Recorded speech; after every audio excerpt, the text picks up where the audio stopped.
galera, mais um Mark aqui pro canal. Eu vou começar logo. O quadro é um Rupp Ninja 2014, bicolor, azul e vermelho, eu acho muito top. Vou falar aqui da mesa. A mesa é um 31.7, 31.8, agora eu não lembro. Que ele falou ali antes. Guidão da bazuca da Bomb, dourado, metálico, 800mm. Suspensão, uma Spinner 300. O cubo da frente e o cubo de trás, os dois são Shimano.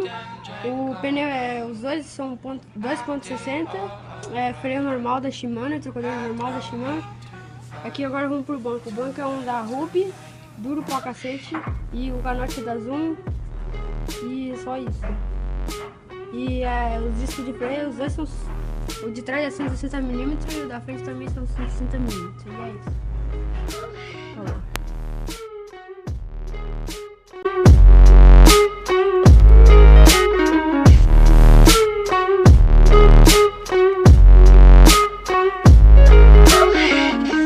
Cast me far away. Play these little